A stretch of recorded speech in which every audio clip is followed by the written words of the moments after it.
He had 90 seconds to crack an unbreakable vault, and 40 million reasons to trust the wrong person. 1 ruby. 1 betrayal. 1 night in London that was never supposed to end this way. This is the Phantom Vault. Stay till the end, because the person he trusts most is about to become his biggest mistake. The Phantom Vault.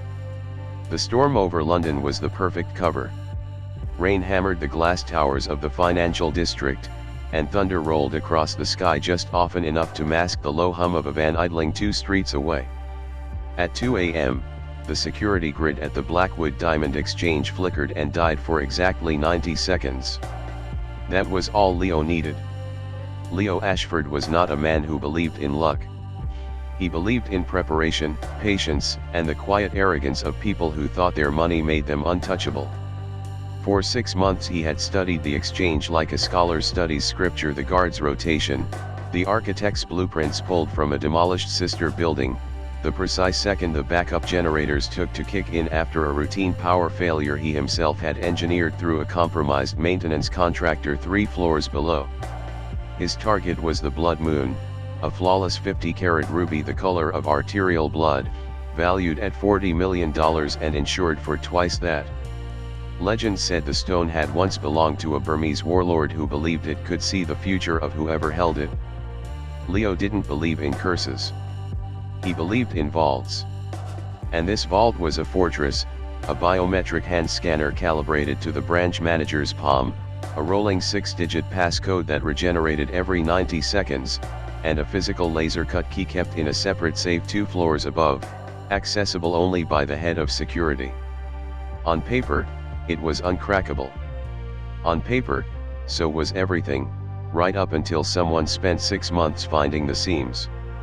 He dropped from the ventilation shaft into the vault room, his movements silent and fluid, a shadow given purpose. Rain still clung to his black jacket, dripping onto polished marble that had never known a footprint after hours. Phase 1. He applied a synthetic silicone print of the manager's palm to the scanner lifted 3 weeks earlier from a wine glass at a charity gala Leo had attended in a rented tuxedo and a stolen name tag. Beep. Accepted. Phase 2. He plugged a compact hacking device into the digital keypad. The numbers cycled rapidly, a blur of green digits, until they locked onto the code with a soft, satisfied chime. Beep. Accepted.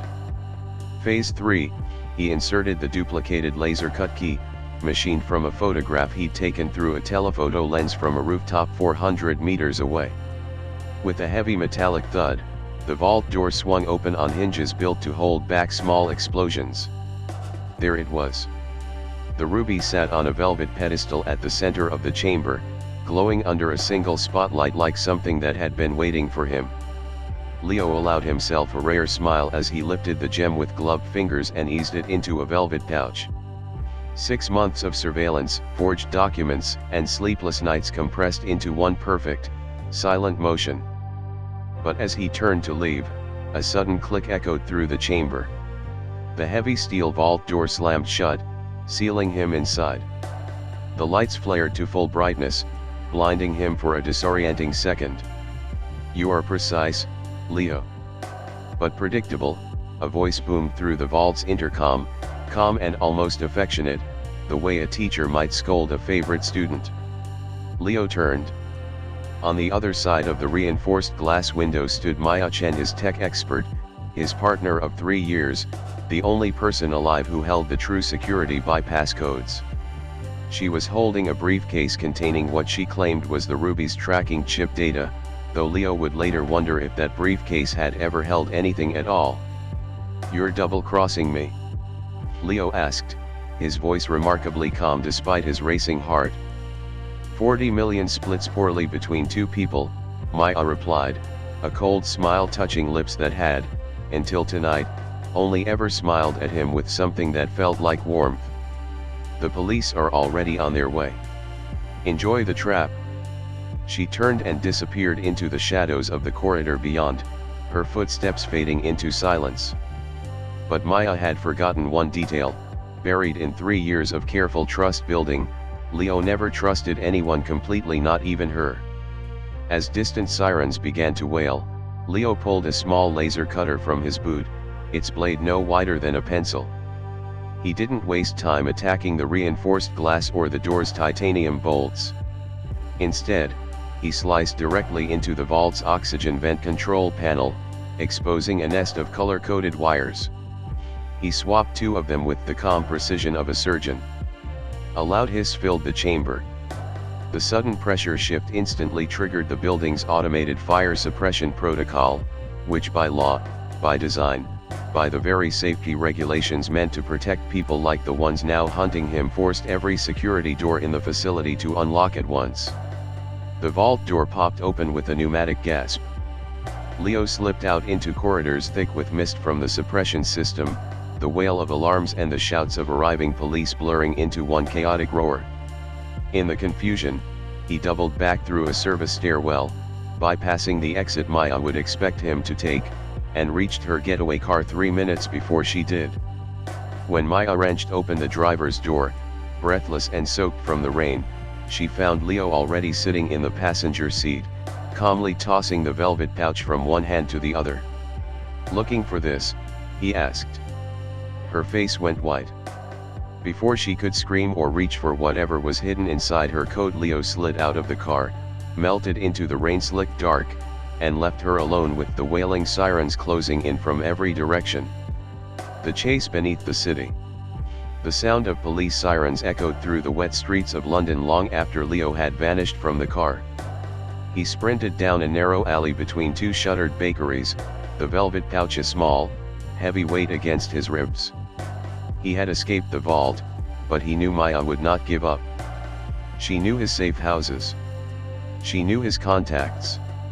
She knew his face better than anyone left alive. He needed a new plan, and he needed it fast. Leo ducked into an underground subway station, blending into the thin, late-night crowd of shift workers and stranded partygoers waiting beneath flickering fluorescent lights. He pulled a disposable burner phone from his jacket and dialed a number he had memorized years ago, back when he still believed the criminal world ran on honor. "I need a clean exit out of the country," Leo whispered into the receiver, cupping his hand around his mouth. "Tonight." A low, gravelly voice answered. "It will cost you, Leo. The docks, 4 o'clock. Bring cash or something equally valuable." Leo hung up and checked his watch, 3:15 a.m. 45 minutes to reach the river, cross half the city, and shake a woman who had spent 3 years learning exactly how he thought. As he moved toward the platform, his instincts flared that old, animal certainty that told him he was no longer alone. A figure stepped from behind a concrete pillar, blocking his path. Maya. Her eyes were furious, rain-dark hair plastered to her face, one hand tucked inside her coat around something he didn't want to see. "You thought you were clever, Leo," she said, her voice dropping to a whisper sharp enough to cut. "But you forgot I built your comms rig. I track your phone signal. Give me the ruby, or neither of us leaves the station alive." Leo held his ground as a train roared into the station, brakes screeching, the noise swallowing their words from anyone nearby. He had seconds to decide. If he ran, she might shoot. If he handed over the ruby, he lost everything 6 months of his life had bought him. So Leo did neither. He reached into his pocket, pulled out a glittering red object, and hurled it high into the air toward the tracks. Maya's instincts betrayed her. 3 years of partnership meant she still, for one fatal half-second, trusted that whatever Leo threw mattered more than whatever Leo was doing. She lunged forward to catch the jewel. In that split second, Leo turned and dashed the other way, slipping through the closing doors of the departing train just as they hissed shut behind him. Maya caught the object in both hands, breathless, and felt her stomach drop. It was cheap, hollow plastic. A decoy Leo had carried in his pocket for exactly this kind of night. She looked up just in time to see him through the train's rain-streaked window, smiling faintly as the carriage sped away into the dark tunnel, swallowed by the city he knew better than she ever had. The docks.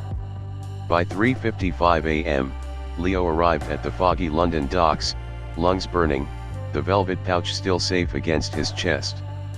A small, weathered cargo boat sat waiting in the black water, its engine idling low. The smuggler, a heavy-set man with a scar through one eyebrow and no interest in names, inspected the ruby under a penlight, turning it slowly to catch the facets, and gave a short, satisfied nod. Leo stepped aboard, leaving the wreckage of the night behind him, the shattered vault, the sirens, the woman he had once trusted with his life. He had lost the fortune he might have made splitting the score honestly. He had lost, perhaps, the closest thing he'd had to a partner in a decade. But he had survived the ultimate betrayal, and he still had the ruby. As the boat pushed off and steered into the open, fog-choked sea, Leo watched the lights of London shrink behind him. He knew the game wasn't over. Maya was resourceful, relentless, and now, for the first time, genuinely furious. She would come looking for him. But next time, Leo thought, running his thumb over the velvet pouch one last time before tucking it away, he would be ready.